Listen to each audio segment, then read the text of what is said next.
I don't ever slow up, no I don't take shit. I got no love for the fakeness. If you wanna play tough and wanna hate this, I'll always show up.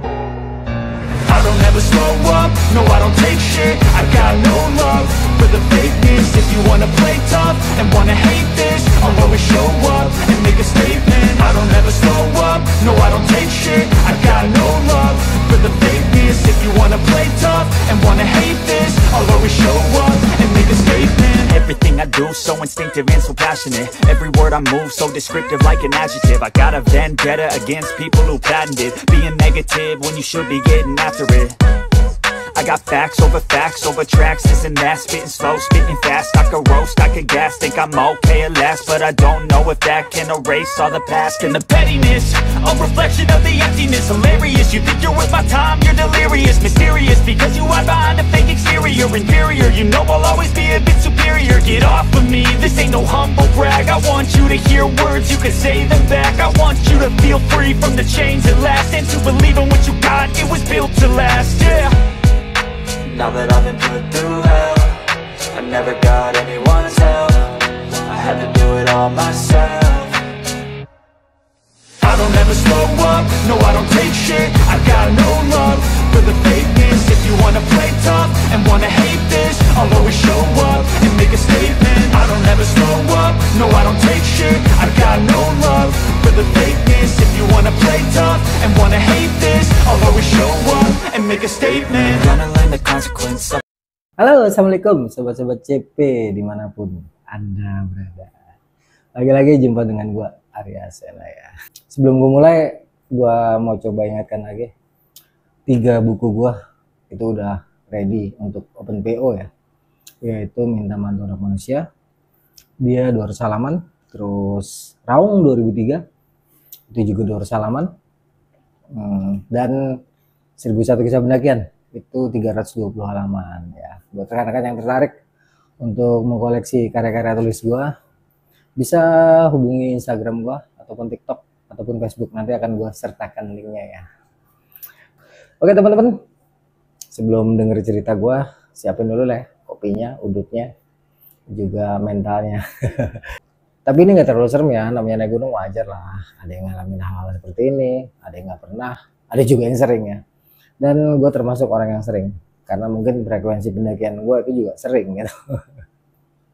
Oke kawan-kawan, jadi ini adalah kisah pendakian gue ke Gunung Raung di sekitaran bulan Juni-Juli ya, akhir Juni sampai awal Juli ya, dimana pada saat itu kita bertiga ya, terutama si Steve ya, Steve Olantang ini cucunya Herman Olantang. Dia mau mengucapkan selamat ulang tahun untuk opanya di puncak Raung ya, di puncak Sejati Raung niatnya ya. Walaupun tadi faktanya kita cuma sampai puncak bendera karena peralatan dan kondisi cuaca yang pada saat itu ekstrim. Jadi awalnya tuh kalau nggak salah udah sempat 2 kali pertemuan ya. Ya kita ngobrol-ngobrol masalah mau naik. Kita mau ke Gede gagal, mau ke Merbabu gagal. Terus pertemuan ketiga waktu itu kita masih nongkrong di ini kan, di warnet gue ya. Karena bolak-balik ketemuan, gak kesini gagal, ke situ gagal, akhirnya gue bilang waktu itu, udah deh, mending ke Raung aja daripada ke tempat-tempat lain kayak Semeru, Argopuro, Arjuno gitu kan. Kalau ke Raung itu relatif murah ongkosnya, karena kita tuh cuma ketemu kereta doangan sama ojek ya dari Jakarta. Ah lu serius bang? Serius ya. Jadi kita tuh dari sini nih, dari rumah kita ke UP, dari UP kita ke Senen, dari Senen kita naik kereta ke Surabaya, dari Surabaya kita naik kereta lagi sampai ke Kalibaru, dari Kalibaru kita timbang naik ojek sampai udah ya. Pada saat itu segala sesuatunya masih terbilang murah ya, tidak seperti sekarang ya. Wajar lah ya, karena memang dibalik angka-angka murah itu tidak ada kenyamanan sama sekali. Beda dengan sekarang yang angkanya sudah cukup tinggi tapi kenyamanan kita juga enak ya, sebagai penumpang merasa terjamin lah ya, terjaga dan nyaman tentunya gitu. Akhirnya setelah dipikir-pikir sama mereka mau tuh, karena pertimbangan ongkos tadi ya. Dan saat itu Gunung Raung 2010 ya masih cukup sepi, nggak seperti sekarang. Dan gua nggak nyangka ya kalau ternyata udah dibikin base camp.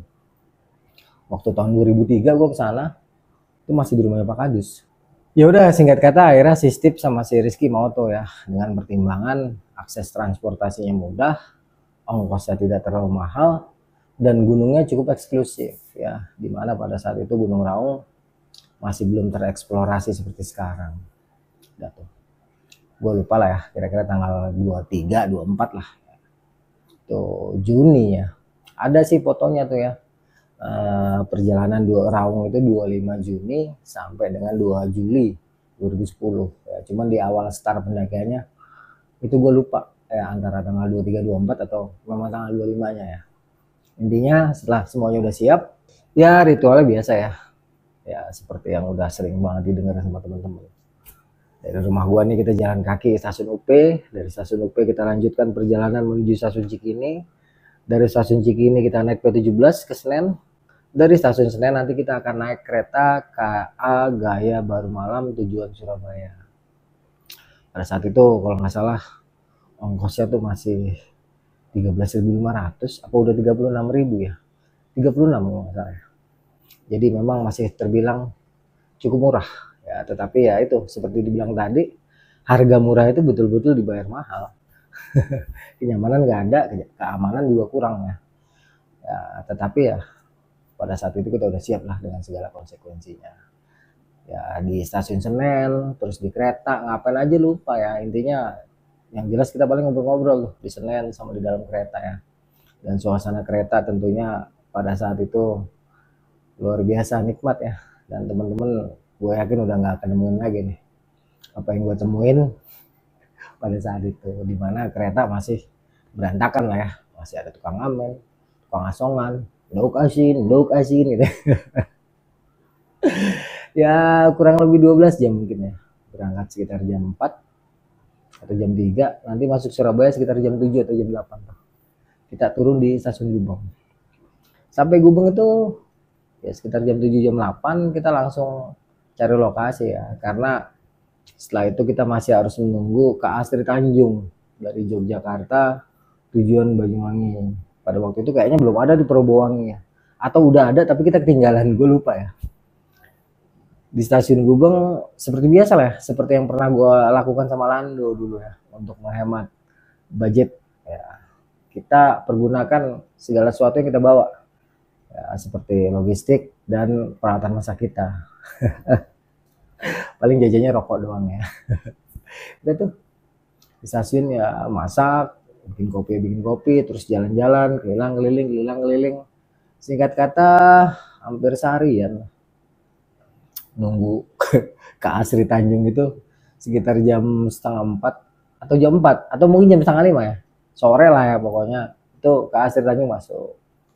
Udah, karena kita memang udah beli tiket, kita masuk tuh. Cuman gue lupa di gerbong berapa tuh ke Asri Tanjung, intinya kita masuk aja. Udah naik di kereta, gue lupa, yang jelas suasananya masih sama kayak suasana KA Gaya Baru Malam, dimana masih crowded segala sesuatunya. Ya sekitar 4-5 jam ya dengan besar. Waktu itu sekitar jam 11 akhirnya kita sampai stasiun Kalibaru.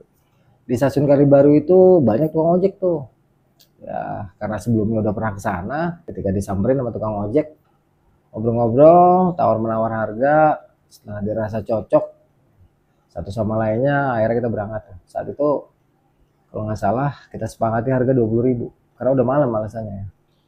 Dalam pikiran gua kita akan diantar ke rumahnya Pak Kadus ya. Beliau ini rumahnya persis di depan lapangan yang sekarang jadi pos pendaftaran Gunung Raung ya, yang catnya biru. Kalau teman-teman pada nggak tahu lah ya, itu rumahnya Pak Kadus tuh, tempat gue dulu tahun 2003 sama Lando nginep di situ ya. Udah naik ojek, udah tuh kita nyebrangin rel kereta ya, terus turun lewatin kampung-kampung, nanti kita ada gapura, terus kita lewatin kebun-kebun coklat ya, jalanannya masih agak bagus. Nanti jalanannya rusak, ada lah mungkin sekitar 15 menit jalanan rusak, itu jalan agak bagus lagi, kebun-kebun coklat. Nah dari situ baru cepluk kayak sedikit kita udah berhenti tuh, terus dibelokin ke arah kanan, ke ada sebuah rumah yang cukup temaram ya. Terus gue kaget juga, gue tanya, loh kita nggak ke Pak Kadus mas? Enggak mas, sekarang di sini kalau mau naik Raung daftarnya atau perizinannya ini namanya Pak Suto gitu kan. Ya Pak Suto mungkin sekarang udah almarhum kali ya. Waktu itu beliau masih sehat, ada fotonya. Ya udah kita bayar ojek, terus kalau nggak salah dipanggilin tuh sama tukang ojek, Pak Sutonya ketok-ketok rumah, nggak lama beliau keluar, kita dipersilakan masuk. Karena memang udah larut malam, ditemenin cuma sebentar loh sama Pak Suto ya. Nggak inilah, nggak terlalu lama beliau nemenin. Intinya malam itu kita dipersilahkan untuk istirahat. Nah, besok paginya baru kita ngobrol-ngobrol sedikit ya. Ternyata pada saat itu Gunung Raung sudah mulai diorganisir. Ya, mungkin yang pertama kali mau organisir itu rumahnya Pak Suto atau sekarang dikenal dengan Basecamp Pak Suto ya. Di sana saat itu kita hanya disediakan buku besar ya, seperti buku itu buat nagih utang tuh atau nyatet utang tuh ya. Kita menuliskan nama, nomor KTP, nomor telepon. Ya, cuman itu aja. Terus kalau nggak salah seorang yang minta cuma 10.000. Beda banget ya Raung sekarang ya.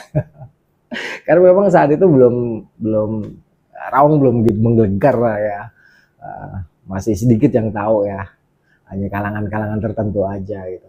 Karena faktor medsos inilah Raung tuh jadi wow, jadi keren banget ya. Jadi terkenal dan memang keren sih Raung.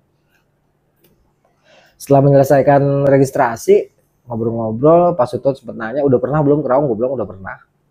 Jadinya dia nggak terlalu banyak ngasih pesen tuh. Intinya hati-hati aja ya.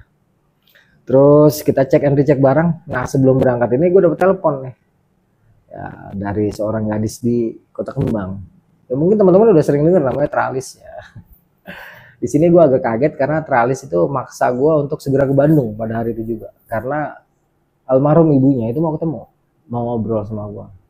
Dan di sini ada ancaman yang bikin gue kesel. Kalau misalnya hari ini gue nggak berangkat ke Bandung, berarti gue nggak cinta sama dia. Waktu ribut tuh gue bilang sama dia. Waktu itu udah ada belum ya fitur video call? Lupa-lupa ingat gue ya. Kayaknya belum ada ya. Gue ngomong posisi gue lagi di Banyuwangi. Gue lagi di kaki Gunung Raung kali baru. Tapi nyokapnya Elis almarhum ya, pada saat itu belum meninggal. Ngotot gue tetap harus ke Bandung. Ya gue bilang kayak nggak bisa lah. Gimana caranya? Ini gue lagi bawa orang gitu. Terus panas lah pembicaraannya. Entah apa aja kita omongin, intinya ditutup. Nah, si Elis ngambek datang. Itu gue sempet pusing itu, anjir mau naik ribut.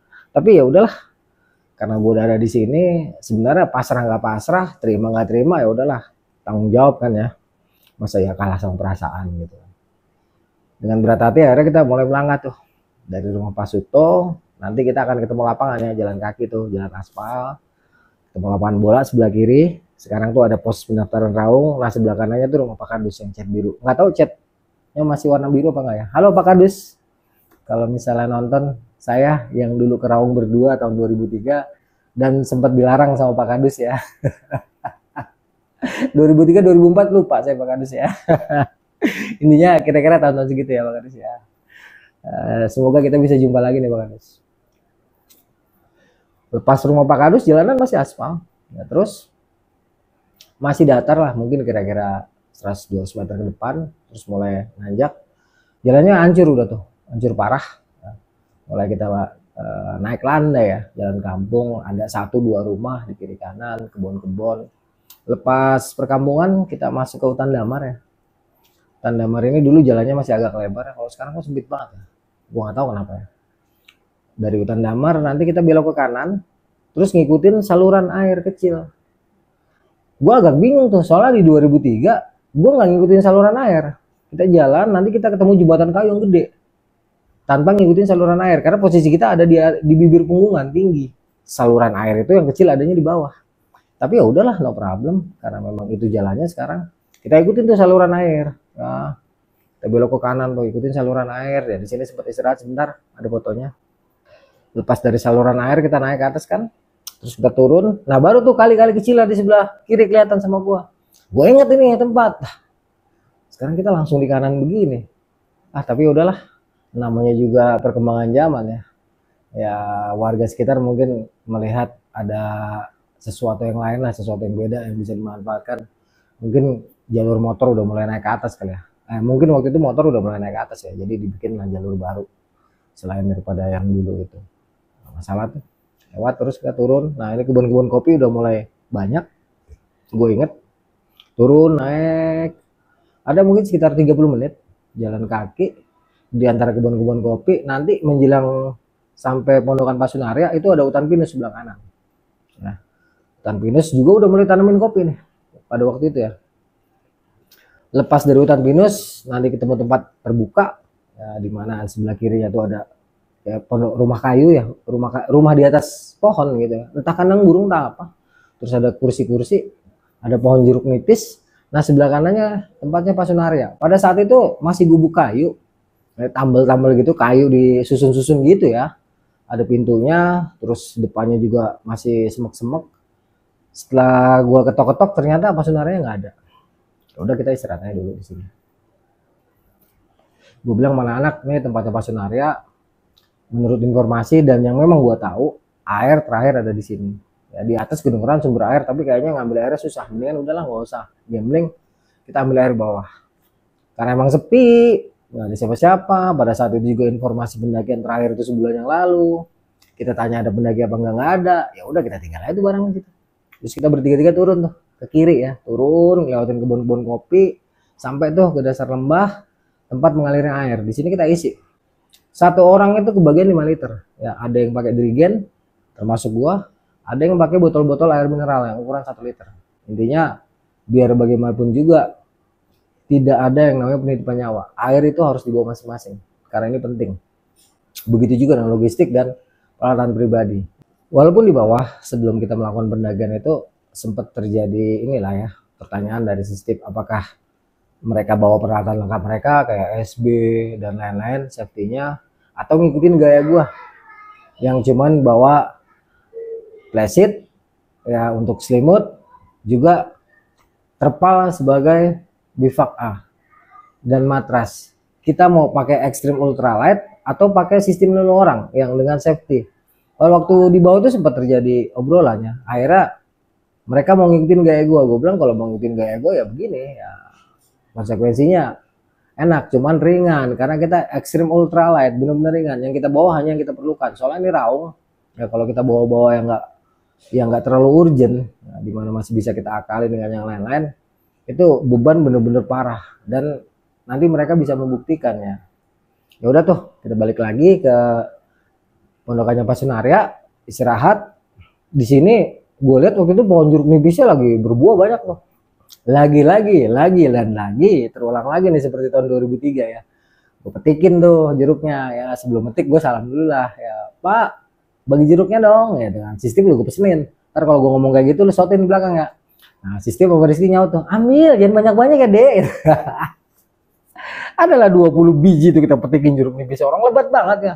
Kayaknya sekarang udah nggak ada tuh pohonnya. 2020 gua kemarin kesana udah nggak ada kayaknya. Ya seingat gua udah nggak ada. Udah selesai kita petikin jeruk nipis. Ada mungkin sekitar 5 buah tuh langsung gua potong-potong, gua peres, gua campur air putih terus campur gula. Ya untuk bikin booster ya. Setelah itu udah siap, kita mulai bergerak tuh. Nah, saat itu lepas dari Pasunarya ke atas, kebun kopinya belum terlalu banyak ya. Naik sedikit aja tuh kebun kopi, lepas dari kira-kira 100 meter tuh dari Pasunarya udah nggak ada lagi tuh, udah hutan-hutan ya, hutan heterogen yang cukup lebat. Walaupun tidak selebat di saat seperti gua naik Semalando. Di sini jalur agak landai ya. Sampai nanti menjelang camp 2 ya, karena waktu itu belum ada nama-namanya. Seingat gue sih masih pos 1, pos 2 ya. Sekarang aja namanya campnya. Nanti lo lihat ada dokumentasinya ya. Jadi dari Pasunarya nanti kita ke pos 2 itu ada sekitar 2 jam ya. Kondisi jalanan sebenarnya landai, tapi beban kita nih, ingat ya kita bawa air 5 liter satu orang. Itu beban yang cukup berat. Jadi walaupun medan itu nggak terlalu berat di awal-awal ini, tetapi beban kita sangat berat. Pergerakan tuh jadi lambat banget. Saat itu sampai tempat Pasunarya aja udah sekitar jam 10-an ya. Wah, udah mulai panas tuh. Walaupun nanti setelah lepas Pasunarya mulai adem ya. Jalan tuh eat-eot pelan deh. Saat itu hutannya masih cukup lebat ya. Walaupun tidak selebat. Intinya kita jalan tuh eat-eot pelan ya. Medannya landai. Kita naik terus nyusurin punggungan yang agak lebar tuh, nanti belok di tengah jalan paling 100 meter kita berhenti tahan apa Di tengah jalan tuh kita sering berhenti, ambil napas, ngudut. Intinya pergerakan tuh pelan banget. Kira-kira 2 jam kemudian kita sampai ke pos 1, istirahat sebentar, lanjut lagi, itu udah sekitar jam 12. Terus pelan kita jalan itu. Kok waktu itu kesannya jauh banget ya? Apa karena kita jalan kaki dari ini ya, dari apa namanya, dari rumahnya Pak Suto ya? Kalau sekarang kan ada ojek ya. Intinya tuh lepas dari pos 1 atau Pondokan Pasunarya, nanti sampai kita menjelang ke pos 2 ya, dengan medan yang tadi gue sebutkan, dia nggak terlalu terjal, tapi karena beban kita yang berat, itu sekitar jam 4 sore. Dan pada waktu itu kita udah gempor banget ya. Ingat gue, arealnya ini masih banyak pohon-pohon kira itu waktu itu, kiri kanan. Ya, sepi, ya, tapi bekas-bekas kaleng gas itu gue lihat udah mulai ada ya, walaupun nggak banyak. Akhirnya di salah satu bagian sebelah kiri jalur itu, gue lihat ada kayu rubuh 2. Terus gue lihat juga di bawahnya itu banyak banget daun-daunan yang cukup tebel. Tapi karena pernah ngalamin hal-hal yang kurang baik ya di saat tahun 2003 dulu, gue bilang mana anak, ini daun tebel gini hati-hati, ngerinya ada laba-laba atau apa ya, atau hewan-hewan beracun ya, coba ditepok-tepok dulu deh. Kita tepok-tepok tuh bener tuh, banyak yang keluar tuh makhluk-makhluk Allah ya dari apa namanya, daun-daunan itu. Setelah dipastikan udah aman, barulah kita gelar matras ya, kita bikin bivak A dulu, terus kita gelar matras. Nah, percis di depan bivak kita itu kayu yang rubuh itu. Nah, di situ kita gunakan sebagai tempat masak ya. Dan anak-anak itu gue suruh nyari kayu bakar. Jadi sekitar jam 5 atau setengah 6 itu api unggun udah jadi. Ya, udah kita juga makan. Saat itu logistik kita cukup lumayan lah ya, karena naik sama Steve sama si Rizky nih. Habis masak nasi, masak mie instan, ngopi, ngobrol-ngobrol, singkat kata datanglah maghrib ya. Selama maghrib terus sampai ke Isya ya, kita nongkrong-nongkrong di depan api unggun walaupun suasananya tegang ya, karena menurut info yang tadi gue bilang ya, nggak ada pendaki lain ya selain kita ya. Nggak tahu juga ntar yang di bawah ada yang naik apa enggak. Intinya tuh syahdu banget ya. Teringatlah kejadian-kejadian di tahun 2003, karena lokasinya gue yakin nggak terlalu jauh nih sama lokasi gue Malando. Karakteristiknya agak-agak mirip walaupun nggak pas di sini gitu. Jadi udahlah, biarin aja. Seandainya ada alhamdulillah, kalau nggak ada juga alhamdulillah. Intinya kita syukurin aja lah keberadaan kita di sini ya, karena memang kita udah tahu kok kita mau kemana ya. Lagi-lagi ya, seandainya ada rekan-rekan yang nggak pernah ngalamin ya syukur alhamdulillah. Kebetulan aja gue sering ya, itulah dunia, ada terang ada gelap, ada siang ada malam gitu ya, ada yang pernah ada yang nggak pernah gitu. Singkat gue nggak ada apa-apa ya. Mungkin sampai sekitar jam 9 kita di depan api unggun santai-santai ngobrol, walaupun mungkin ya beberapa kali perasaan gue mengatakan kayak ada kelebatan, kayak ya seinget-inget gue tuh, tapi nggak ada apa-apa. Karena memang capek banget. Itu ketika gue nempelin ke badan gue ke matras, itu gue langsung hilang tuh, los minyak banget. Nggak tau lah ya berapa lama tuh. Yang jelas kemungkinan besar itu sekitar jam setengah 4 ya. Gue lihat jam itu kalau nggak salah jam tangannya si Steve, atau pokoknya gue lihat di jam gitu itu sekitar setengah 4. Gue bangun nih. Tadinya gue mau keluar karena kebelet banget kencing. Tapi karena situasinya gue rasa gimana gitu, akhirnya gue tahan-tahan dulu tuh. Nggak langsung keluar gue. Di saat gue lagi kayak gitu, tiba-tiba si Steve sama si Rizky juga bangun. Terus, bang mau kemana bang gitu? Ah kebeneran gue kata kayak gitu kan, pada bangun di bocah. Kencing gue, lu pada mau kencing gak? Iya ya bang katanya. Udah, kita bertiga keluar tuh. Begitu sampai luar ya, dingin ya. Dingin sama, aduh anyes banget. Anyes gimana ya? Kalau Betawi itu anyes ya, bahasa kita Jakarta anyes tuh serem kali ya, serem enyoy lah ya. Jadi udahlah. Tapi ya syukur waktu itu gue gak ada apa-apa. Dan gue gak nyangka nih ya, nanti mereka sih ceritanya nanti ya setelah kita turun, tapi jadi missing lah ya. Ternyata nih si Steve sama si Rizky, di saat gue tidur, mereka tuh ngalamin apa yang gue alamin di tahun 2003 dulu. Walaupun tidak sebanyak gue ya. Intinya mereka tuh kan silih berganti ya, bangun tidur. Selama mereka bangun, percis di depan mulut bivak kita tuh kadang-kadang kelihatan tuh ya Mbak Pri itu lewat 1, 2. Dan waktu itu gue juga ketawa-tawa aja, gue bilang ya namanya juga deraung lah. Ada banyak nggak? Enggak bang, paling 3 doang katanya. Terus Gangguin sih kagak bang, cuman kita merinding yang meriangnya. Nah lu lagi kan udah gue kata kalau ada apa bangunin gue malah kagak enak gue bang, lu nyenyak banget ngorok-ngorok kayak gitu. Iyalah karena gue capek pikiran juga, capek raga juga ya, gue capeknya lahir batin pada waktu itu. Jadi ketika gue nempel gue langsung pelor. Singkat kata datang pagi lah ya, waktu itu udah agak terang, terus si aktivitas lah ya. Gue langsung masak tuh ya, habis santai gue masak air ya, bikin kopi. Sistem sama si Rizky jalan-jalan, gak lama gue masak nasi, masak mie instan lagi, campur sarden kalau nggak salah sama telur ya. Di situ kita sarapan, terus ngobrol lagi santai-santai, sempet nanya lah kira-kira hari ini kita kemana targetnya. Gue bilang sekuatnya, semampunya, karena ini Gunung Raung ya, bisa aja kita target ke sini dan ke situ, tapi waktu itu gue kondisi jalurnya juga kan agak lupa ya, agak samar. Jadi gue bilang udah senyampainya aja, intinya paling top kita 4 hari 4 malam lah ada di Gunung Raung ini. Nah, saat gue Malando dulu 5 hari 5 malam karena memang masih meraba ya, jadi nggak berani ketemu malam. Tapi kalau ini kan gue udah pernah, jadi nanti kita lihat aja lah di jalur kondisinya kayak gimana. Udah selesai ngobrol, kita packing, kita pastikan tuh tidak ada sampah yang tertinggal ya. Juga bekas-bekas api tidak ada yang tersisa ya. Kita injek-injek tuh ya, bekas apinya kita injek-injek, pokoknya kita pastikan sampai mati. Habis itu kita gali lagi tanahnya karena waktu itu cukup lembab, kita masukin tuh sisa-sisa bekas baranya, kita kubur rapet dan kita nggak kasih ruangan, kita injek-injek yang kencang ya, insya Allah aman itu ya. Yakin memang udah gak ada yang ketinggalan, baik sampah maupun peralatan kita, juga api unggun yang bisa membahayakan vegetasi hutan ataupun makhluk-makhluk hutan lainnya akibat kebakaran, baru kita mulai bergerak. Nah dari sini ternyata sampai ke pos 2 itu nggak terlalu jauh tuh, sekitar 10 menitan kita udah sampai. Gue juga kaget, wah ini berarti di sini nih tempat gue istirahat sama Lando nih, tempat gue ngalamin ketemu ratusan pria ya. Udah lepas dari situ gue inget nanti ke pos 3 nggak terlalu jauh ya, paling cuma naik sekitar setengah jam nggak sampai ya, tanjakannya sedang. Nanti masuk kita ke pos 3 ya. Di pos 3 itu istirahat juga terbayang lah, dulu di sini gue sempat dengar suara auman si raja hutan ya, dimana akhirnya gue pada kencing di celana tuh. Di pos 3 kita istirahat sebentar, ada fotonya kalau nggak salah, pos 3 pos 4 ada fotonya tuh ya. Terus kita turun dulu, turun pinggirannya udah lembah, itu punggungan tipis kalau nggak salah ya.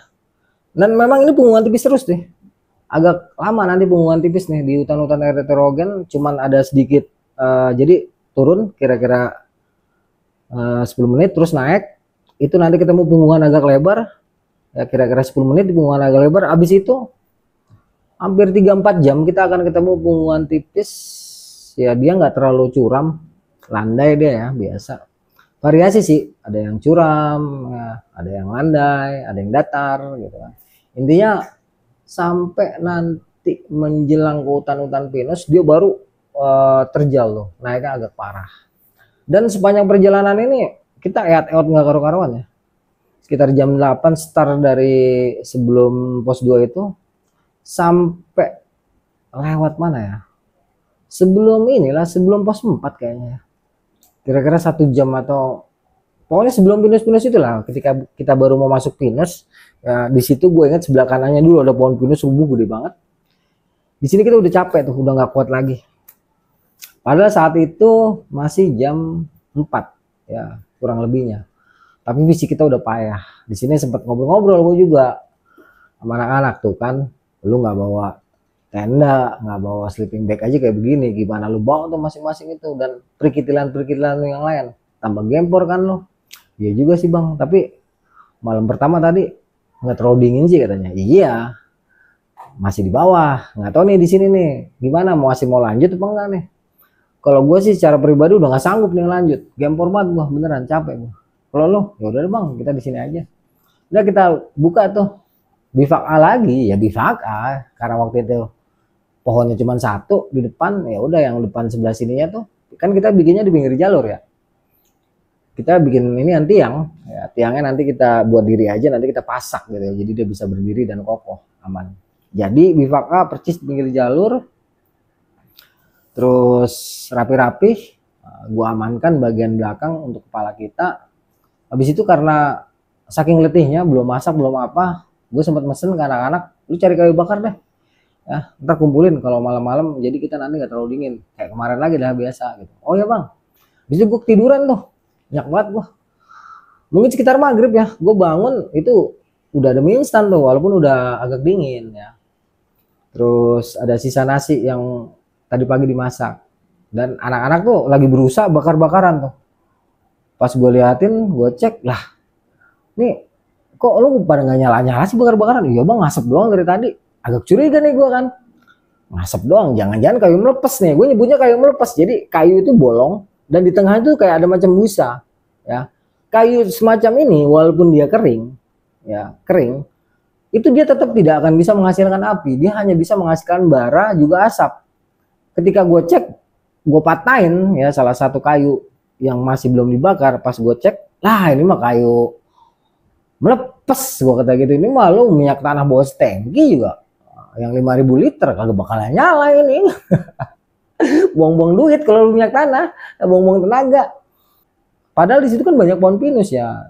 Pikiran gue sebelum tidur anak-anak tuh nyarinya kayu pinus, tapi ternyata mereka bilang kenapa mereka nggak cari kayu pinus, karena di sekitaran apa namanya bivak kita itu banyak kayu-kayu ini. Ya udah, gue juga nggak bisa nyalain mereka soalnya mereka nggak tahu ya. Udahlah, karena memang kayak begini, yang ada aja dah tuh kita coba untuk apa namanya kita tumbuk-tumbuk lumayan deh, walaupun kagak nyala jadi api tapi paling nggak ada baranya gitu. Udah pas maghrib itu karena gue udah bangun, sama-sama kita nongkrong tuh di depan bivak kita, nyantai lah sampai sekitar jam 7 tuh sambil ngopi santai. Nah, sebelah kanan kita tuh pohon rubuh ya, pohon pinus rubuh. Nah dari arah situ agak ke atas lagi, di saat kita lagi asik-asik ngopi ngobrol ngudut, karena cuacanya waktu itu kan agak cerah sih, walaupun nanti kita turun diajar hujan ya, itu kedengeran tuh suara orang ngobrol ya. Gue inget logatnya, dadem aja terkata begitu ya, cong, pokoknya logat penduduk asli ya, yaitu orang-orang Madura yang ada di sekitaran Banyuwangi. Itu jelas banget itu. Gue Steve sama si Rizky tuh seneng banget denger ya, wah jangan-jangan nih ada orang nih ya, orang lokal yang pendaki kek atau yang nyari kayu kek atau tekek kek, intinya mereka lagi berusaha turun ya. Nah, intinya mereka tuh mungkin lagi mau turun dan mengarah ke kita, tapi hampir setengah jam kita dengerin itu posisi asal suara nggak bergerak, dia tetap ada di sebelah kanan kita. Itu ngobrolnya ramai ya, dan gue nggak ngerti bahasanya karena memang menggunakan bahasa Madura. Ada mungkin sekitar 1 atau 2 jam suara itu nggak pindah-pindah, tetap ada di situ. Terus gue bilang, mana anak? Ini mah kayaknya bukan orang nih. Udah masuk lah ke dalam, kita istirahat gitu. Udah tuh masuk kita ke dalam, anak-anak sebenarnya udah pasti bukan orang itu. Orang di sebelah kanan tuh nggak ada apa-apaan ya. Kalau misal penasaran besok aja kita buktikan lah, sekarang mah jangan lah, terlalu riskan gitu. Masuk tuh ke dalam satu-satu, karena posisi kita kan tidurnya 1, 2, 3 gitu ya. Posisi gue tuh ada di paling pinggir, si Steve di tengah, si Rizky di ujung kiri atau kanan lah ya, gue lupa. Udah gitu rebahan, baru mau nyenyak ya, tiba-tiba kedengeran tuh, gue lupa berapa lama tuh ya, dengeran lah suara orang langkah tuh, cek cek cek cek, sekali 2 kali. Gue masih cuek, pikiran gue ini mah bukan orang, bodoh dah. Tapi si Rizky sama si Steve kan penasaran ya, mereka juga kan nggak begitu paham dan nggak begitu percaya juga hal seperti ini. Jadi gue dibangunin tuh ya, dalam hati gue baru buat mau nyenyak, bangunin lagi gitu. Bang kayaknya ada orang naik deh. Gue bilang, kan kelihatan tuh pintu bivak kan nggak ketutup rapet, gue bilang kayak gitu. Emang kelihatan ada senter, gue kata kayak gitu. Ada senter nggak? Nggak tahu deh, gue nggak ngebang, gue juga kan tiduran posisinya. Nah, habis kita ngobrol-ngobrol kayak gitu, suara orang langkah tuh udah jauh tuh, udah kayaknya udah ke atas. Pendaki kali bang ya, kata si Steve atau Rizky kayak gitu. Gue bilang, ya mudah-mudahan deh ada yang naik nyusul kita, fisik mereka kuat, kita kan tepar nih. Ya udah, setelah si Steve sama Rizky ngomong kayak gitu, kita dengerin lagi, ternyata nggak ada lagi yang lewat tuh. Terus gue pesen, nanti kalau ada yang lewat lagi bangunin gue deh ya, kalau misalnya orang kan bisa ketahuan nanti apa bukan gitu. Udah gue tiduran tuh, entah berapa lama gue tiduran, gue dibangunin lagi, bang kayaknya di bawah kita ada orang deh gitu. kata si Steve apa Rizky. Nah lu tahu dari mana? Bang, suara langkah mah kayak tadi lagi. Enggak bang, kayak ada kilatan senter katanya. Oh ya udah, senter mana senter, gue kata gitu. Tungguin tuh. Bener, gue juga denger tuh suara orang langkah mengarah ke bivak kita kan. Kayaknya udah deket, itu langsung tuh gue senter. Ya, begitu gue senter, gue cek, nggak ada apa-apaan kan. Penasaran gue keluar. Terus si Rizky sama si Steve juga ngikut keluar kan. Kita cek tuh kiri kanan, nggak ada orang lewat kan. Gue cek tuh kan nggak ada yang lewat. Udahlah, habis ini kalau lu denger suara orang langkah, ya orang ngobrol, ya orang ngerumpi, orang main gaple, orang gitaran, udah diemin aja. Udah pasti bukan orang dah. Udah tidur aja, cuekin aja. Ya, kagak usah diharu-haruin dah. Biarin aja lagu-laguan dia. Ya, ini lokasi dia. Ya, udah tidur. Besok perjalanan kita masih panjang. Mudah-mudahan kita bisa ke lokasi di tempat gua waktu sama Lando ngecamp. Ya, atau paling enggak di camp yang sekarang jadi camp 7 lah ya. Kayak gitu ya. Sekarang tuh udah kebuka, dulu belum kebuka tuh. Udah anak-anak akhirnya nurutin gue tidur. Ya itu lama ya. Tidur bangun lah ya. Intinya selama proses kita istirahat semalaman itu, kalau kita bangun pasti kita dengar suara orang langkah atau suara orang ngobrol. Ganti-gantian sih, itu nggak semua orang sama dengernya. Sampai menjelang pagi ya, matahari waktu itu udah kelihatan mulai merah-merah. Karena memang pengen kencing, gue keluar, masih sempet denger gue suara orang ngobrol, terus habis itu hilang. Dalam hati gue udah fake ini udah fake, bukan manusia. Tetapi si Steve sama si Rizky, begitu nanti mereka bangun, lain lagi ceritanya nih. Mereka kan nggak percaya yang kayak gini-gini.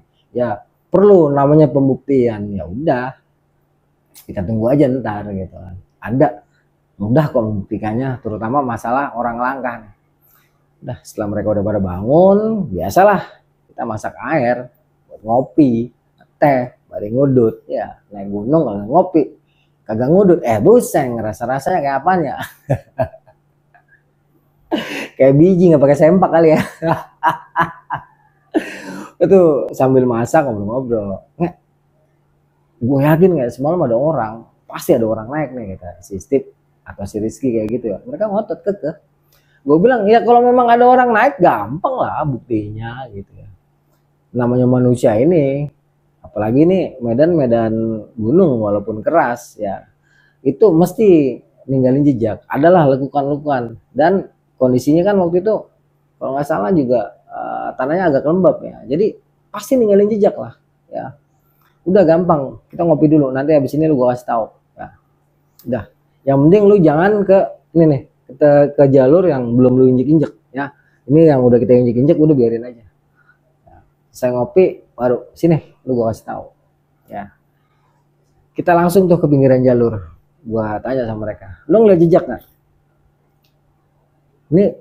Ini jejak, kayaknya jejak sepatu gua dan ya, coba lu samain. Iya bener, jejak sepatu gua, kata si Rizky yang agak ke bawah kan. Lu jangan ke atas dulu, lihat. Nah itu jejak yang baru lu buat semalam ya. Di atasnya itu belum terlalu banyak yang namanya sama-sama daun ya. Dan dia juga belum memudar, masih sangat-sangat ketara ya. Berarti jejak ini baru banget, karena kita memang semalam lewat sini, dan kita kan semalam juga nggak areal sini.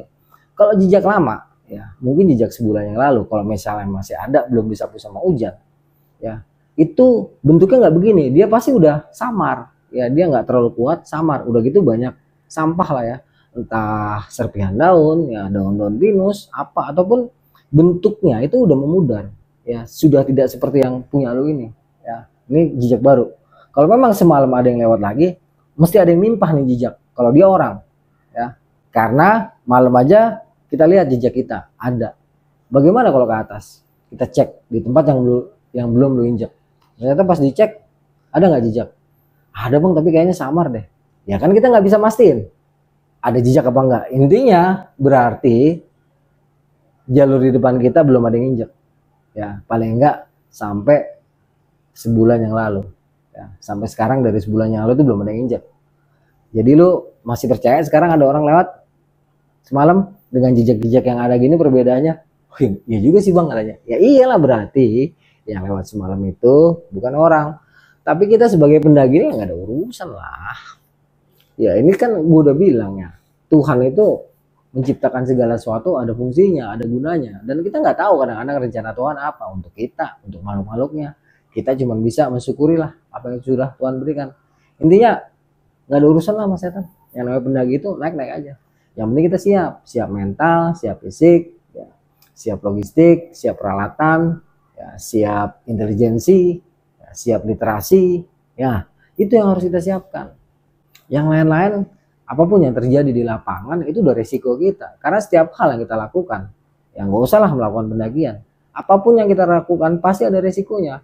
Ya, termasuk hobi yang satu ini. Jadi udah lah gak usah dipikirin. Yang penting intelijensi kita main, ya, ketenangan kita ada. Ya, jadi udahlah gak usah dipikirin. Gimana? Masih mau debat gak urusan demi apa bukan nih semalam? Ya enggak lah bang, udah jelas ini sih bukan orang gitu ya. Tapi nggak masalah kan? Namanya juga Raung ataupun gunung-gunung lain juga nggak masalah kan? Nggak masalah bang. Udah siap-siap, packing tuh, rapi-rapi ya. Udah rapi semua, lagi-lagi kita operasi, lagi-lagi kita pastikan nih, tidak ada satupun sampah yang tertinggal. Ya kecuali sampah organik kita kubur ya. Sampah-sampah non organik kayak plastik dan yang lain-lain yang sulit sekali diurai sama tanah, sama bumi ya. Itu harus kita bawa lagi. Kita pastikan nggak ada sampah, nggak ada satupun barang yang tertinggal. Juga api yang kita buat semalam itu, walaupun hanya bara-baranya aja, kita pastikan mati. Lagi-lagi caranya kita injek-injek, habis itu kita gali, kita masukin ke dalam tanah dan kita nggak kasih ruang sama sekali. Ya. Dipastikan semuanya aman, kita mulai bergerak. Nah dari sini kita mulai masuk ke hutan pinus untuk sampai ke camp 4. Itu jalurnya udah mantep ya saya kira. Kita udah mulai scrambling nanti. Ya, walaupun sebelumnya itu kita masih harus ya naik parah lah 45 derajat kemungkinan besar tuh. Sampai nanti kita ketemu pinus ada tulisannya apa tuh ya, waktu itu di pohon pinus gede itu sebelah kiri ada tulisan apa gue lupa. Nanti kita belok ke kanan naik terus ketemu medan parah banget nih, parah. Adalah mungkin sekitar 10 menit kita sampai ke puncak punggungan pinus tuh ya. Itu pinusnya udah mulai gede-gede, tapi di sini ya pinusnya jarang ya, dia didominasi oleh alang-alang. Ya. Nanti dari situ kalau cuaca bagus kita bisa lihat pemandangan sedikit lah ya, karena dia agak kebuka. Di sini kita harus scrambling, karena kondisi medannya ini 45, mungkin dia lebih 50 kali ya. Itu belum ada tali, belum ada webbing, jadi kita jalan benar-benar mengandalkan keseimbangan, ya menggunakan bantuan tangan, berpegangan kepada pohon ataupun apa aja yang bisa kita manfaatkan untuk menopang pergerakan kita di kondisi jalur yang seperti ini. Akhirnya kondisi beban yang berat dan kita susah payah tuh, untang-untang gak karu-karuan sampai juga tuh ke puncak punggungan. Sampai puncak punggungan kita istirahat dah, tepar. Lagi-lagi gue bilang, ya inilah salah satu keunggulan ekstrim ultralight gue bilang itu. Emang ringan, tapi ada beberapa hal yang kita harus persiapkan. Jangan mentang-mentang enteng tapi kita nggak bawa apa-apa dan kita nggak mau persiapkan. Ya seperti dingin lah. Contoh kayak gue selalu bawa playset, bawa ponco, bawa kaos kaki double, bawa training itu buat apa? Ya itu karena gue tahu, ya gue ngerti apa yang akan gue hadapi jika memang tempat gue beristirahat itu minim. Dan ini masih bisa SOP di medan-medan seperti ini ya. Beda lagi kalau SOP udah di subtropis ya, dimana mungkin ada salju, suhunya udah mulai minus gini-gini, itu beda, itu nggak bisa dipakai sistem gue yang sekarang. Ini masih bisa dipakai karena kita masih menghadapi area tropis ya, dimana kehangatan ataupun udara itu nggak akan ekstrim sampai minus sekian ya. Adapun terjadi yang kayak gitu-gitu paling musim panas dan itu memang bulan-bulan ini, tapi ya masih bisa dihandle lah ya, selama betul-betul kita persiapkan intelijensi kita dan peralatan kita yang memang kita pergunakan untuk menghadapi situasi seperti yang kita persiapkan. Udah sampai situ nanti kita belok ke kiri ya, jalan itu alang-alang ya, kadang-kadang ada durinya sedikit, belok kiri belok kanan, nanti kita akan ketemu satu pohon pinus gede gaban, gede, ini pinus gede banget, si Steve sampai bilang puji Tuhan ya karena dia non muslim, sedangkan si Rizky sampai bilang subhanallah saking gedenya nih, gede banget ini pohon pinus ya. Dimana dulu gue juga pernah punya pengalaman sama Lando di sini, Lando ngeliat Pasunaria almarhum dan gue ngeliat tanduran di sini ya, tapi pada waktu itu ya cuek aja lah, itu kan tahun 2003. Lagian gue yakin nggak selalu pendakian gue itu ketemu hal yang seperti ini. Andai pun selalu ketemu, gue pun bersyukur sama Allah karena gue jadi kaya kan cerita, ya gue jadi kaya kan pengalaman. Karena memang yang enak diceritain kan yang ada yang begini-begininya. Kalau yang nggak ada datar-datar aja lah ya, susah diingetnya kalau yang datar-datar aja itu. Ya udah, lepas dari situ nanti kita ke kanan, ya, terus naik lagi ngikutin punggungan, mentok nanti dia landai tuh, landai sampai ke camp 4 itu landai, tapi kiri kanannya pada saat itu dia tumbuhnya agak merambat ya, hijau-hijau ya, tapi itu durinya kalau kena gatel-gatelnya ya, panas sih nggak, cuman gatel, perih dan gatel gitu. Gue bilang sama anak-anak, awas jangan sampai kena tuh pohon-pohonan kecil tuh yang pada imut-imut, durinya tajam-tajam tuh. Ah masa, kata si Steve, coba aja lu lihat. Bener tuh dilihat sama si Steve tuh. Oh iya ya, banyak banget duri-durinya halus ya. Iya itu dia, kalau kena sakit banget itu, awas. Udah, karena emang jalan landai, terus kita jalan, mungkin ada setengah jam tuh landai ya. Nanti ketemu tempat terbuka ada pinus-pinus, nah terus tulisannya tuh pos 4 ya. Dulu nggak terlalu gede, seuprit doang. Ada posnya tuh, gue lagi pegangan di batang pohon pinus sama pohon candi ya. Ada, ntar gue kasih lihat ya. Di sini kita istirahat agak lama. Berangkat sekitar jam 8 dari tempat kita ngebase di malam kedua tadi sampai sini sekitar jam 10 ya, atau jam setengah 11 kali. Ada mungkin sejam kita istirahat di sini. Nggak ngopi, kita duduk-duduk aja nikmatin rasa capek kita yang udah gila-gilaan pada waktu itu. Setelah dirasa fisik mulai mendingan, kita mulai naik lagi tuh ya. Terus nih masih pinus-pinus ya, naik. Nanti di sebelah kanan kita ketemu lagi ada pinus, cuman agak jauh ya. Di sebelah kanan tuh ada 2, yang satu udah rubuh kalau nggak salah sekarang. Dulu masih 2 tuh, gede-gede gaban. Tulang-alang, terus jalanan agak tipis. Naik masih pinus-pinus ya, mulai campuran hutan heterogen, sebelah kanannya itu lembah, sebelah kirinya lembah, jalannya agak tipis, naik parah ya. Mentok ketemu pinus, kita belok ke kanan, naik terus ada kira-kira 2 jam kita sampai ke camp 5. Dia waktu itu camp 5 ketutup banget ya, ada tulisannya tuh di hutan, di pohon pinus segede gaban. Pas dari situ kita naik lagi parah,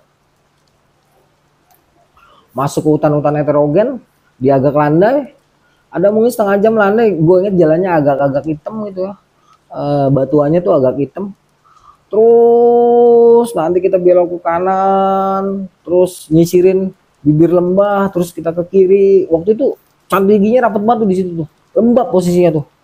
Gue agak-agak inget nih. Dan di sini sepanjang perjalanan, mulai lepas dari kita ngebase semalam sampai nanti kita ke area yang sekarang jadi camp 7, itu banyak banget jamur ya, karena waktu itu kalau nggak salah masih sering hujan ya, walaupun Juni Juli ya. Di Raung itu memang agak beda dia iklimnya gitu ya. Mengutin aja tuh jamur-jamur barat yang gede-gede tuh, yang kayak payung, dia agak kecoklatan, kenyal, batangnya keras ya. Intinya kalau nyari jamur itu, misalnya lu ragu-ragu ya, dia keras, dia bukan keras yang kayak di pohon-pohon nggak bisa dipatahin, enggak. Keras ini dalam artian kenyal gitu ya. Jamur itu dia warnanya agak kekuningan bisa, agak kecoklatan bisa, yang jelas batangnya tuh kenyal, yang nggak dipegang hancur, atau ketika dipegang ngeluarin serbuk itu enggak. Nah, intinya dia posisinya kenyal aja kalau dipegang tuh ya, kenyal. Tapi kalau nggak ngerti jangan ya, bahaya, soalnya taruhannya nggak main-main ya. Ya kalau rumah sakit deket aja belum tentu ketolong, apalagi nih rumah sakit aja ya. Intinya kita panen jamur barat, jamur kuping, banyak banget kita dapat. Mungkin sekitar jam 3 atau jam 4, setengah 4 kali ya, kita udah sampai tuh yang sekarang disebut dengan areal camp 7 ya. Nah di sini dulu ya itu kecil, cuman di dekat pohon melintangnya itu ya bisa lah 3 tenda ya. Nanti kita ketemu pohon cantigi, dia melintang begini ya, mengarah ke lembah, pemandangan bagus. Sebelah kanannya tuh masih ketutup ya, belum kebuka. Kalau sekarang kan enak tuh kebuka ya, kelihatan ke atas kemana-mana tuh enak lah pokoknya. Kalau dulu enggak ya. Di dekat pohon melintang itu ada tempat buat ngebase, bangsa 2-3 tenda. Nanti naik ya, lepas dari pohon melintang, gua rasa yang naik di tahun 2010 ke bawah, tau lah nih pohon candigi yang melintang ini agak gede ya. Sayang itu pohon kenapa ditebang sih, padahal itu pohon ikonik banget. Naik ke atas, gue kaget lah, agak kebuka di sini. Emang sih dari dulu kebuka, cuman ini kebukanya parah banget. Di situ gue inget ada semacam kayak bekas bivak, juga ada galian terus dikasih plastik. Ya udah di sini kita langsung dirin bivak tuh, kebetulan kan ada bekas kayunya. Ada bekasnya tuh kita modifikasi sedikit, kita rendahin jadi bivak A. Kita gelar matras, gelar barang-barang kita. Kebetulan juga kan tadi naik menjelang sampai ke camp 7 itu kan hujan, sempat basah juga kita. Terus di sini si Steve sama si Rizky sempat tanya lah, ini masih jauh nggak? Nggak, dari sini ke puncak ya sejam setengah 2 jam lah maksimal.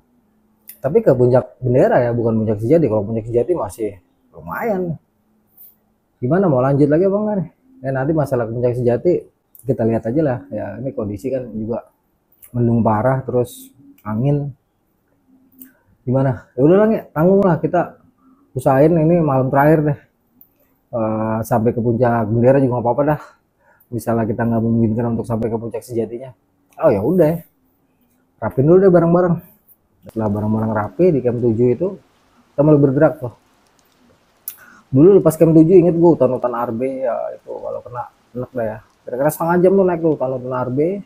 Ya selingannya itu alang-alang sama ini, sama pohon pinus. Nanti sampai ke ujung kita turun ya. Terus landai itu, tapi landainya kita adanya di lingkungan tipis ya. Sebelah kanannya tuh curam, sedangkan sebelah kirinya tuh langsung lembah tajam terjal alias jurang ya. Lama lah itu kita nyisirin jurang itu. Landai, tuh, ternaik, landai. Gue inget banget, cuman kita aja bertiga-tiga masih nggak ketemu orang.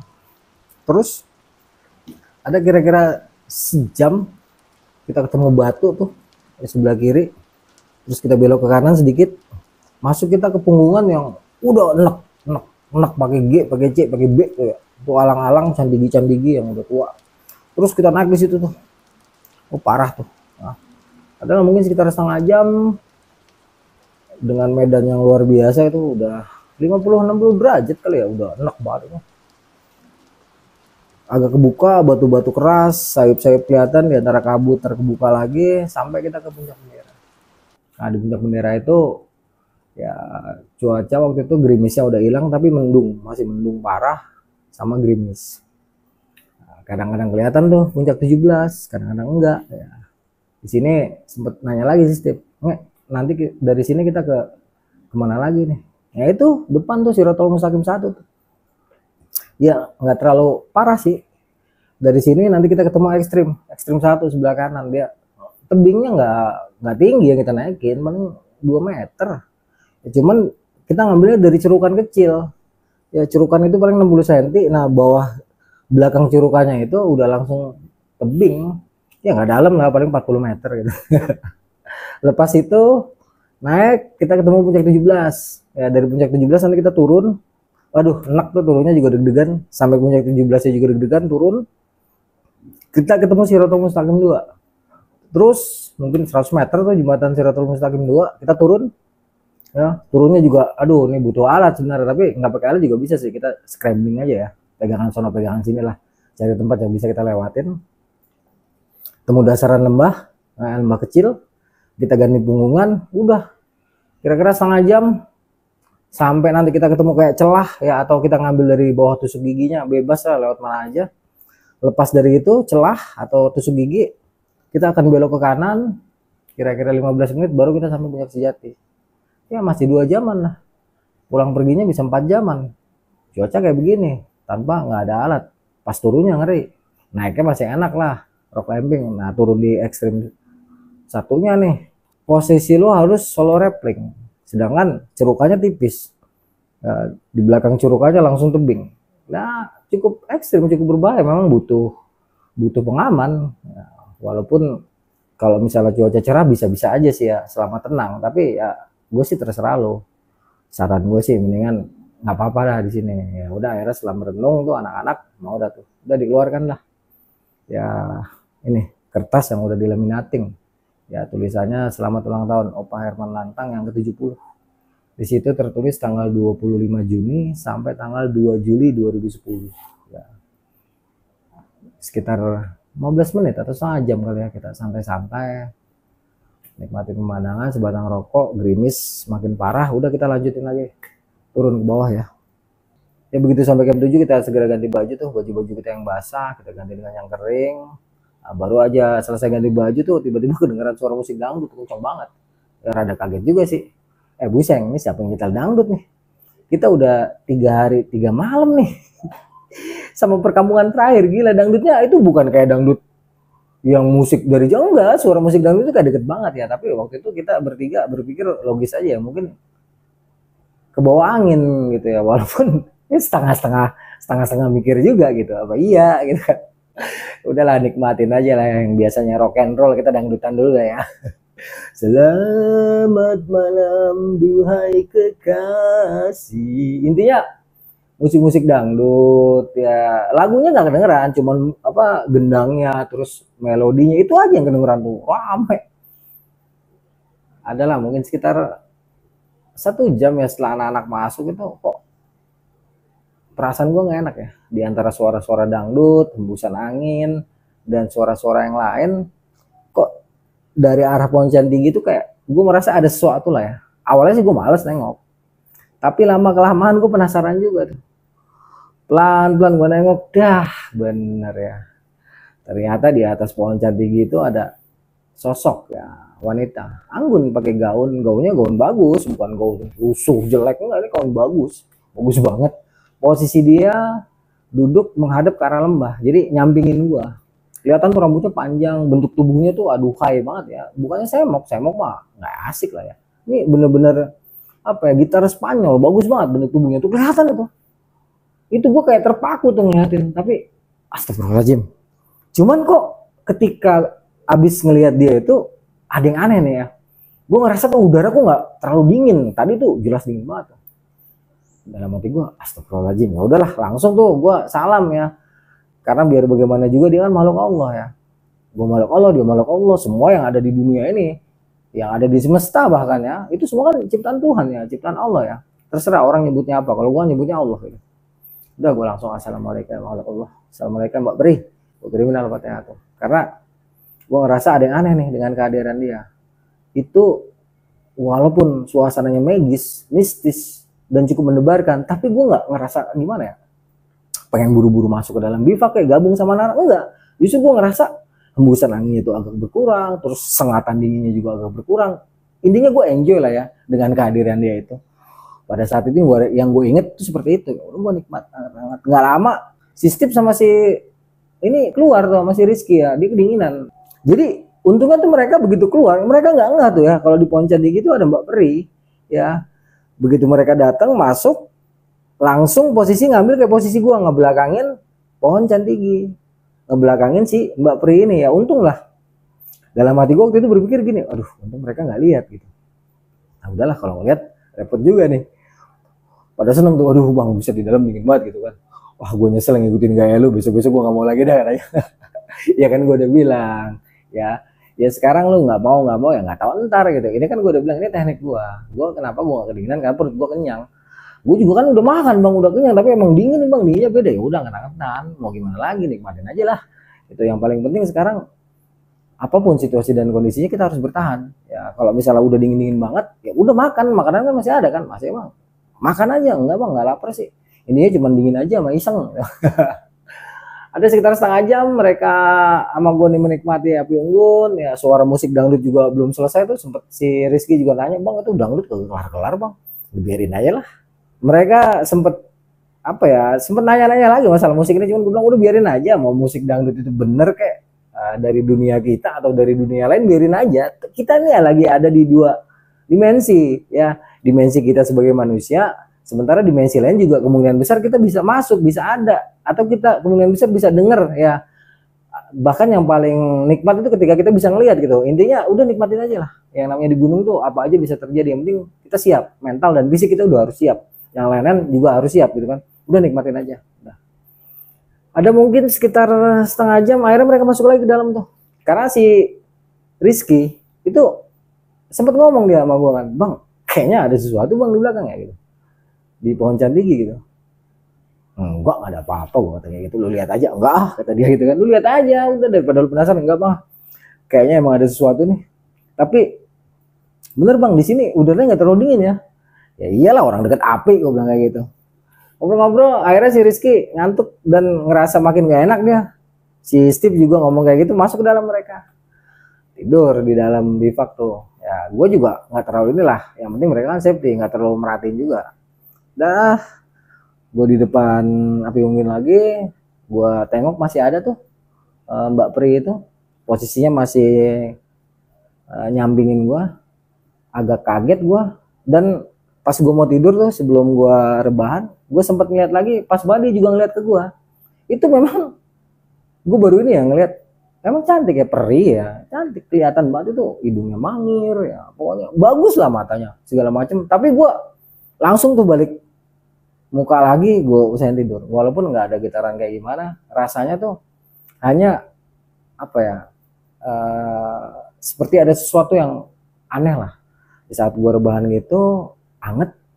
Terus gue les dah tuh tidur ya, sampai sekitar jam berapa ya, mungkin jam setengah 4, setengah 5 gue bangun lagi, manas-manasin apa namanya badan lagi, gedein lagi api unggun karena stok kayu banyak. Si Rizky sama si Steve itu kedinginan, gue denger nggak lama mereka juga keluar gabung. Ya udah kita semua tuh langsung di depan api unggun sampai pagi tuh. Dan si Mbak ini juga suara musik dangdutnya ini hilang menjelang pagi ya, jadi dangdutnya dulu hilang. Dangdutnya itu ketika merah-merah itu hilang, sedangkan kalau Mbak Prinya ini ketika mungkin setengah 6 kali ya, dia hilangnya itu bukan hilang yang twing gitu, enggak, tapi gue lihat betul itu prosesnya. Dia masuk ke dalam kayu, habis itu baru udara tuh jadi dingin banget, beda ketika masih ada dia gitu. Dalam hati gue, dingin banget nih, kok waktu ada dia tadi nggak terlalu dingin ya. Udahlah, nikmatin aja. Itu pagi bener-bener dingin banget bro, setelah Mbak Prinya nggak ada tuh. Udah kita nikmatin sampai terang ya, sekitar jam 6 atau jam setengah 7. Terus kita masak, waktu itu masih masak mie instan, juga bikin kopi ya, kopi-kopi terakhir lah, sisaan logistik terakhir tuh, ambil ngopi santai sampai sekitar jam 7. Itu si Steve sama si Rizky nanya sama gue, bang, ini kalau gue nggak salah nih bang, kata dia, itu semalam di situ ada sesuatu bang ya, katanya. Gue bilang iya ada. Siapa ya bang? Iya, ya gue juga ngerti kenapa nih, ketika ada dia tuh udara nggak terlalu dingin. Iya bang, bener bang, bedanya jelas banget kata si Steve sama si Rizky kan. Waktu dia masih ada tuh, ternyata mereka tuh ketika masuk kan posisi mulut bivak kan memang ngadep ke situ. Ketika lagi melek ya ganti-gantian nih si Steve sama si Rizky ngelihat, tapi nggak selalu ada. Jadi ketika melek ada, ntar melek lagi nggak ada gitu kan. Mereka merasakan perbedaan yang cukup signifikan, dingin tapi nggak terlalu dingin. Beda ketika Mbak Prinya ini udah hilang. Pagi-pagi itu kita bener-bener kedinginan banget gitu. Ya malam juga kita kedinginan, tapi nggak sampai menggigil parah gitu ya. Ya udahlah kita bahas pagi itu sambil masak. Selesai masak, waktu itu jamur udah agak rusak posisinya karena udah semalaman ya. Ada yang rusak lah ya, basah soalnya kena hujan. Yang rusak kita buangin, dan yang bagus-bagus itu masih sekresek kita masak semua tuh, campur sama mie instan ya. Nasi, mie instan ya, mie instannya bukan mie instan pakai jamur, tapi jamur pakai mie instan, saking banyak ya. Itu kita makan jamur sampai muntah-muntah, itu saking banyaknya itu. Saking kenyangnya, memang gue suruh kenyang anak-anak. Selesai makan, kita packing ya, beres-beres, terus ngecek dah ya ke arah pohon candigi yang melintang tadi. Sampai sini gue pegang tuh dahannya, terus gue ngomong, assalamualaikum ya makhluk Allah, terima kasih semalam atas bantuannya, alhamdulillah. Ya semacam ada getaran energi. Habis itu kita berdoa sama-sama, mulailah kita bergerak meninggalkan camp 7 untuk ke Pasunarya. Intinya pada hari itu anak-anak nggak pengen kena malam lagi ya. Pokoknya mereka bilang sama gue, bang bisa nggak hari ini kita sampai Pasuto sebelum maghrib? Nggak tahu deh, kita coba aja. Kita tergantung pergerakan kita lah ya. Intinya diusahakan malam ini kita, diusahakan siang ini pokoknya kita harus turun. Entah sampai Pasuto jam berapa nggak tahu lah, yang penting kita turun aja. Target yang penting Pasunarya, paling nggak maghrib, gue bilang gitu. Ya udah tuh, selesai baca doa kita langsung bergerak turun tuh dari pos 7 kita menuju ke pos 6. Dulu namanya masih pos ya. Dari 7 ke 6 ini ya, alhamdulillah tuh aman-aman aja. Tapi yang pagi-pagi tadi udaranya agak cerah, saat kita bergerak meninggalkan pos 7 mau ke pos 6 itu awalnya gerimis kecil, gerimis terus hujan deras. Sampai pos 6 tuh udah hujan deras. Nah dari 6 ke 5 ini gue udah mulai merasakan sesuatu ya, di antara lebatnya hutan, di antara pohon-pohon pinus yang gede-gede, di antara angin, di antara hujan, rintik air yang jatuh itu, di antara suara langkah-langkah kita, juga suara Steve dan si Rizky yang kadang-kadang nanya sama gue, itu mulailah gue merasakan ada sesuatu di belakang. Tapi gue nggak tahu apa ya. Karena ke setiap gue nengok emang nggak ada apa-apa. Tapi dari perasaan dan hati gue juga getaran energi yang gue rasakan tuh gede banget. Rasanya tuh bener-bener ada sebuah energi yang nguntit gue gitu. Udah singkat kata kita sampai ke pos 5, ya pohon-pohon pinus tuh. Pas pos 5 kita mau ke pos 4, ya hati-hati jalan di sini karena kan itu ada pohon-pohonan yang berduri itu. Kalau kena gatel, lewat dari situ ngelewatin pinus gede, turun parah. Ya kita nanti ketemu punggungan tipis, landai naik ke atas, kita ketemu sama pos 3, kita istirahat sebentar di pos 3 minum. Di sini juga rasa-rasanya masih ada yang ngikutin, cuma satu sosok ya, cuman energinya gede tuh. Lagi-lagi setiap gue tengok nggak ada apa-apa, hanya aja tuh di dalam hati ngerasa, aduh gue diikutin sesuatu ini, tapi kok ini nggak bikin gue deg-degan apa gitu, cuman kayak ngerasa ada sesuatu lah. Tapi ya udahlah, pas dari pos 3 kita ke pos 2 kan deket tuh, terus dari pos 2 kita landai terus. Nah menjelang maghrib kelihatan tuh pondokan Pasunarya. Ini hujan udah mulai agak ini udah mulai jadi gerimis tuh ya. Pelan. Nah, di sini nih yang tadinya nengok nggak ada apa-apa, yang ngelihat bahkan berhenti ngeliat nggak ada apa-apa, ketika mau masuk ke pondokan Pasunarya, gua nengok lagi ke belakang, itu kelihatan sekilas ya mungkin sepersekian detik ya, mungkin 2 detik 3 detik kali. Cepet banget. Itu ada satu sosok ya. Dia berpakaian apa ya, kayak pendekar gitu ya, cuman kepalanya harimau putih pakai caping ya. Dan ketika mau menghilang sekilas lagi gue lihat memang posisinya dia tuh harimau putih full, habis itu hilang deng.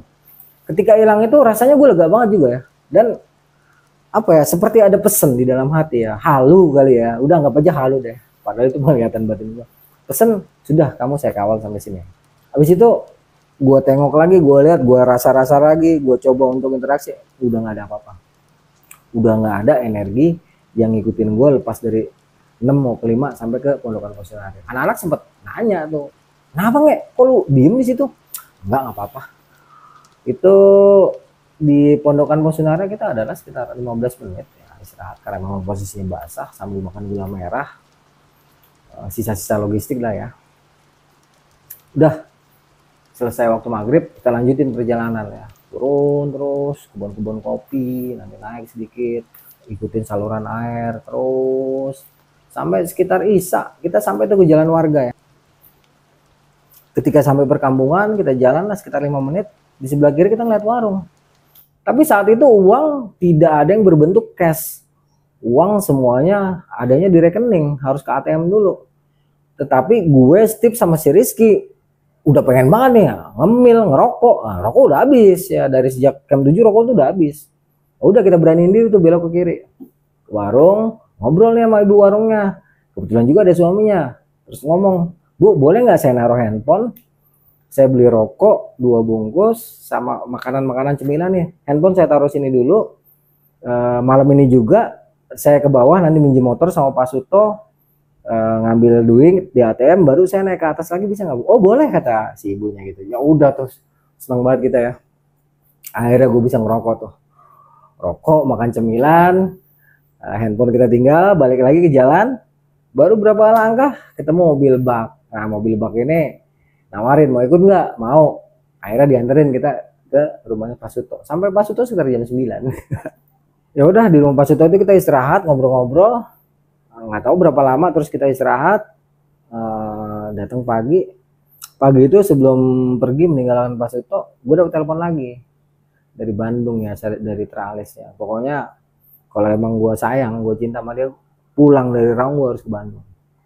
Wah ribut tuh, gue bilang ya udah tunggulah, nih posisi masih di Banyuwangi nih, masih 2 hari lagi sampai Bandung. Wah ribut lagi gue sampai, wah di sini kacau dah, ribut tuh, ada mungkin sejam gue ditelepon ribut, entah apa aja yang gue omongin, intinya ribut gede. Akhirnya ditutup telepon sama dia, gue juga udah bodo amat deh, putus deh, bodo amat lah, terpaksa kayak gitu ya. Walaupun sedikit hancur tuh hati gue pada waktu itu, di tengah suasana hati yang gak enak itu, kita ngobrol lagi sama Pak Suto. Terus kita ngubungin tukang ojek yang kemarin, gak lama datang, dianterin kita ke bawah. Ketika kita sampai stasiun Kalibaru, kereta yang menuju ke Surabaya itu udah berangkat, tinggal kereta yang ke Malang. Akhirnya si Rizky doang tuh yang bisa naik kereta, karena memang dia tujuannya ke Malang, sedangkan gue mesti ke Surabaya terus lanjut ke Bandung ya. Udah akhirnya si Rizky naik kereta, gue sama si Steve naik bus ya. Sekitar jam 10 dari Kalibaru itu masuk Surabaya jam 3 sore ya. Buset dah, bisa jalannya tuntut-tuntutan tuh ya, lambat benar jalannya, nyari penumpang mulu. Dan nikmatin aja lah ya, udah megang duit ini si Steve. Jam 3 sampai di Bungur ya, terus naik angkot lagi ke daerah mana gitu, kita ke rumah saudaranya Steve. Di sini kita nginep semalam sambil mesen tiket tuh. Ternyata dapat kita tiket ya. Waktu itu gue ngomong sama Steve, Teh, gue kayaknya ke Bandung, Teh, gue nggak ke Jakarta, lu gimana? Lu mau ke Bandung juga apa naik kereta ke Jakarta? Gue ikut lu aja dong ke Bandung, kata dia. Ah ya udah, kita beli tuh ke Pasundan ya. Dia berangkatnya jam 5 kalau nggak salah, atau jam 5 sore. Udah naik ke Pasundan. Di Pasundan itu ngobrol-ngobrol sama beberapa orang lah. Terus sekitar jam setengah 4 atau jam 3 itu kita udah masuk Bandung tuh. Nah di sini gue baru misah sama Steve, soalnya gue naik mobil yang ke arah Caringin ya, sedangkan si Steve yang ke arah Lui Panjang. Nanti dari Caringin gue lanjut lagi angkot yang menuju ke Padalarang. Sampai Padalarang itu sekitar jam berapa ya, ke Cimareme ya, udah jam 4 kali ya. Terus gue naik angkot lagi yang dari Cimareme tujuan ke Batu Jajar. Sampai ke kosan si Neng itu setengah 5 pas azan subuh. Begitu gue masuk ke kosan dia, ternyata segala macam tipuan, marah-marah segala macam itu kagak ada ya. Jadi kalau lu punya cewek ya, lu inget ya, kalau cewek marah-marah ngancem-ngancem gak jelas, ternyata kangen malu. Sialan, gue selama di Raungnya itu diancem ini dan itu, ternyata dia cuma kangen sama gue, pengen ketemu, dan dia cembokur takutnya gue naik sama cewek. Itu ya teman-teman ya, kisah gue di Raung tahun 2010 dan gue sertakan dokumentasinya.